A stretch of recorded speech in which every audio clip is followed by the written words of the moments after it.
চট্টগ্রামে করোনার ফাঁকে ডেঙ্গুর হানা। ২৪ ঘন্টায় চট্টগ্রাম মেডিকেলে ২ জনের মৃত্যু হয়েছে। আজ থেকে সরকারিভাবে শুরু হয়েছে করোনা পরীক্ষা। একদিনেই ১৮ জনের শরীরে মিলেছে করোনার জীবাণু। মেডিকেলে ভর্তি ৩ জন। করোনা মোকাবিলায় সব ধরনের প্রস্তুতি রয়েছে বললেন স্বাস্থ্য অধিদপ্তরের পরিচালক। ডেঙ্গু প্রতিরোধেও রয়েছে নানা ব্যবস্থা। আবু জাবেদের ছবিতে চট্টগ্রাম থেকে নয়ন বড়ুয়া জয়ের রিপোর্টে বিস্তারিত।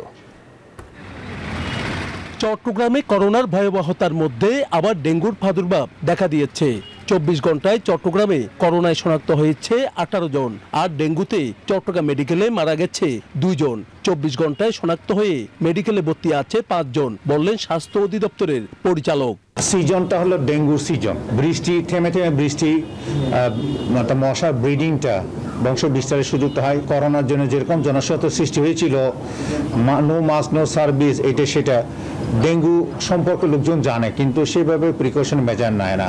বান্ডেল থাকলে প্রতি সেনমানিতে টাকা বাঁচবে। বিকাশ সেনমানি বান্ডেল কিনে জিতুন প্রতি লেনদেনে।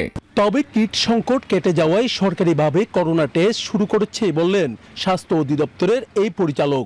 আমরা কিট পেয়েছি চিরাং মেডিকেলে, 3টে মেশিনই সচল আছে এখন। যেসব জায়গায় বিআইটিআইডিতে মেশিন আছে, কিট সরবরাহের জন্য বলেছি, তারা নিয়ে আসলেই আমরা চালু করতে পারবো। এইদিকে জেনারেল হসপিটালের ভারপ্রাপ্ত তত্ত্বাবধায়ক বলেন, এখন পর্যন্ত এই হসপিটালে ৩ জন করোনা আক্রান্ত হয়ে ভর্তি আছে। চলছে টেস্টও। কোভিড র্যাপিড অ্যান্টিজেন টেস্ট শুরু করেছি, কিন্তু এখনো জনগণের মধ্যে যে ব্যাপক আগ্রহ সেটা এখনো পরিলক্ষিত হচ্ছে না। আমরা সবাইকে সচেতন করার চেষ্টা করছি। এইদিকে জ্বর, কাশি, সর্দি সহ নানা রোগে আক্রান্ত হয়ে চট্টগ্রাম মেডিকেল সহ বিভিন্ন মেডিকেলে ভিড় করছেন ভুক্তভোগীরা।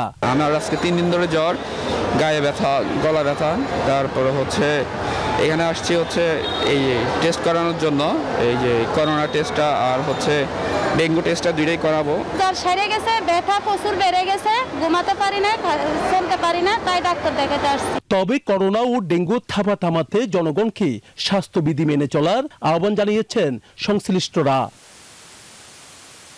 নয়ন বড়ুয়া জয়, নিউজ 24, চট্টগ্রাম।